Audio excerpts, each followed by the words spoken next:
വിശുദ്ധ ലൂക്കായുടെ സുവിശേഷം അധ്യായം 21. വിധവയുടെ കാണിക്ക. അവൻ കണ്ണുകളുയർത്തി നോക്കിയപ്പോൾ ധനികർ ദേവാലയ ഭണ്ഡാരത്തിൽ നേർച്ചയിടുന്നത് കണ്ടു. ദരിദ്രയായ ഒരു വിധവ 2 ചെമ്പ് തൊട്ടുകൾ ഇടുന്നതും അവൻ കണ്ടു. അവൻ പറഞ്ഞു, ദരിദ്രയായ ഈ വിധവ മറ്റെല്ലാവരെയുംക്കാൾ കൂടുതൽ നിക്ഷേപിച്ചിരിക്കുന്നുവെന്ന് സത്യമായി ഞാൻ നിങ്ങളോട് പറയുന്നു. എന്തെന്നാൽ അവരെല്ലാവരും തങ്ങളുടെ സമൃദ്ധിയിൽ നിന്ന് സംഭാവന ചെയ്തു. ഇവളാകട്ടെ തൻ്റെ ദാരിദ്ര്യത്തിൽ നിന്ന് ഉപജീവനത്തിനുള്ള വക മുഴുവനും നിക്ഷേപിച്ചിരിക്കുന്നു.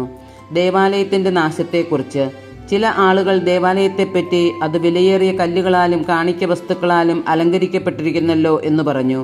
അവൻ അവരോട് പറഞ്ഞു, നിങ്ങൾ ഈ കാണുന്നവ കല്ലിന്മേൽ കല്ല് ശേഷിക്കാതെ തകർക്കപ്പെടുന്ന സമയം വരുന്നു. ക്ലേശങ്ങളുടെ ആരംഭം. അവർ ചോദിച്ചു, ഗുരു, ഇത് എപ്പോഴാണ് സംഭവിക്കുക? ഇതെല്ലാം സംഭവിക്കാൻ തുടങ്ങുന്നതിൻ്റെ അടയാളം എന്താണ്? അവൻ പറഞ്ഞു, ആരും നിങ്ങളെ വഴിതെറ്റിക്കാതിരിക്കാൻ സൂക്ഷിച്ചുകൊള്ളുവിൻ. എന്തെന്നാൽ പലരും അവൻ ഞാനാണ് എന്നും സമയം അടുത്തു എന്നും പറഞ്ഞുകൊണ്ട് എൻ്റെ നാമത്തിൽ വരും. നിങ്ങൾ അവരുടെ പിന്നാലെ പോകരുത്. യുദ്ധങ്ങളെയും കലഹങ്ങളെയും കുറിച്ച് കേൾക്കുമ്പോൾ നിങ്ങൾ ഭയപ്പെടരുത്. ഇവയെല്ലാം ആദ്യം സംഭവിക്കേണ്ടതാണ്, എന്നാൽ അവസാനം ഇനിയും ആയിട്ടില്ല. അവൻ തുടർന്നു, ജനം ജനത്തിനെതിരായും രാജ്യം രാജ്യത്തിനെതിരായും തല ഉയർത്തും. വലിയ ഭൂകമ്പങ്ങളും പല സ്ഥലങ്ങളിലും ക്ഷാമവും പകർച്ചവ്യാധികളും ഉണ്ടാകും. ഭീകര സംഭവങ്ങളും ആകാശത്തിൽ നിന്ന് വലിയ അടയാളങ്ങളും ഉണ്ടാകും.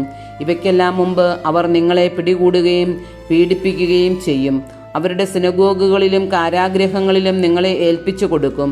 എൻ്റെ നാമത്തെ പ്രതി രാജാക്കന്മാരുടെയും ദേശാധിപതികളുടെയും മുൻപിൽ അവർ നിങ്ങളെ കൊണ്ടുചെല്ലും. നിങ്ങൾക്ക് ഇത് സാക്ഷ്യം നൽകുന്നതിനുള്ള അവസരമായിരിക്കും. എന്തുത്തരം പറയണമെന്ന് നേരത്തെ ആലോചിക്കേണ്ടതില്ലെന്ന് മനസ്സിലാക്കിക്കൊള്ളുവിൻ. എന്തെന്നാൽ നിങ്ങളുടെ എതിരാളികളിൽ ആർക്കും ചെറുത്തു നിൽക്കാനോ എതിർക്കാനോ കഴിയാത്ത വാക്ചാതുര്യവും ജ്ഞാനവും നിങ്ങൾക്ക് ഞാൻ നൽകും. മാതാപിതാക്കന്മാർ, സഹോദരർ, ബന്ധുമിത്രങ്ങൾ, സ്നേഹിതർ എന്നിവർ പോലും നിങ്ങളെ ഒറ്റിക്കൊടുക്കും. അവർ നിങ്ങളിൽ ചിലരെ കൊല്ലുകയും ചെയ്യും. എൻ്റെ നാമനിമിത്തം നിങ്ങളെ എല്ലാവരും ദ്വേഷിക്കും. എങ്കിലും നിങ്ങളുടെ ഒരു തലമുടി ഇഴ പോലും നശിച്ചു പോവുകയില്ല. പീഡനത്തിലും ഉറച്ചു നിൽക്കുന്നതിലൂടെ നിങ്ങളുടെ ജീവനെ നിങ്ങൾ നേടും. ജെറുസലേമിൻ്റെ പതനം. ജെറുസലേമിന് ചുറ്റും സൈന്യം താവളമടിച്ചിരിക്കുന്നത് കാണുമ്പോൾ അതിൻ്റെ നാശം അടുത്തിരിക്കുന്നു എന്ന് അറിഞ്ഞുകൊള്ളുവിൻ. അപ്പോൾ യൂദയായിലുള്ളവർ പർവ്വതങ്ങളിലേക്ക് പലായനം ചെയ്യട്ടെ. പട്ടണത്തിലുള്ളവർ അവിടം വിട്ടു പോകട്ടെ. ഗ്രാമങ്ങളിലുള്ളവർ പട്ടണത്തിൽ പ്രവേശിക്കാതിരിക്കട്ടെ. കാരണം എഴുതപ്പെട്ടവയെല്ലാം പൂർത്തിയാകേണ്ട പ്രതികാരത്തിൻ്റെ ദിവസങ്ങളാണ് അവ. ആ ദിവസങ്ങളിൽ ഗർഭിണികൾക്കും മുലയൂട്ടുന്നവർക്കും ദുരിതം. അന്ന് ഭൂമുഖത്ത് വലിയ ഞെരുക്കവും ഈ ജനത്തിൻ്റെ മേൽ വലിയ ക്രോധവും നിപതിക്കും. അവർ വാളിൻ്റെ വായ്ത്തലയേറ്റ് വീഴുകയും എല്ലാ ജനതകളിലേക്കും തടവുകാരായി കൊണ്ടുപോകപ്പെടുകയും ചെയ്യും. വിജാതീയരുടെ നാളുകൾ പൂർത്തിയാകുന്നതുവരെ അവർ ജെറുസലേമിനെ ചവിട്ടിമെതിക്കും. മനുഷ്യപുത്രൻ്റെ ആഗമനം. സൂര്യനിലും ചന്ദ്രനിലും നക്ഷത്രങ്ങളിലും അടയാളങ്ങൾ പ്രത്യക്ഷപ്പെടും. കടലിൻ്റെയും തിരമാലകളുടെയും ഇരമ്പൽ ജനപദങ്ങളിൽ സംഭ്രമമുളവാക്കും. സംഭവിക്കാൻ പോകുന്നവയെ ഓർത്തുള്ള ഭയവും ആകുലതയും കൊണ്ട് ഭൂവാസികൾ അസ്തപ്രജ്ഞരാകും. ആകാശശക്തികൾ ഇളകും. അപ്പോൾ മനുഷ്യപുത്രൻ ശക്തിയോടും വലിയ മഹത്വത്തോടും കൂടെ മേഘങ്ങളിൽ വരുന്നത് അവർ കാണും. ഇവ സംഭവിക്കാൻ തുടങ്ങുമ്പോൾ നിങ്ങൾ ശിരസ്സുയർത്തി നിൽക്കുവിൻ.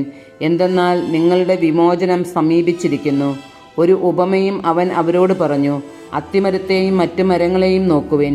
അവ തളിർക്കുമ്പോൾ വേനൽക്കാലം അടുത്തിരിക്കുന്നുവെന്ന് നിങ്ങൾ അറിയുന്നു.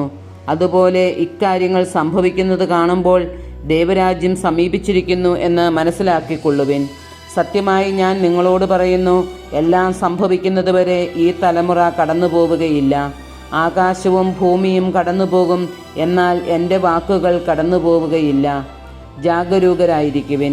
സുഖലോലുപത, മദ്യാസക്തി, ജീവിത വ്യഗ്രത എന്നിവയാൽ നിങ്ങളുടെ മനസ്സ് ദുർബലമാവുകയും ആ ദിവസം ഒരു കെണി പോലെ പെട്ടെന്ന് നിങ്ങളുടെ മേൽ വന്നു വീഴുകയും ചെയ്യാതിരിക്കാൻ ശ്രദ്ധിക്കുവിൻ.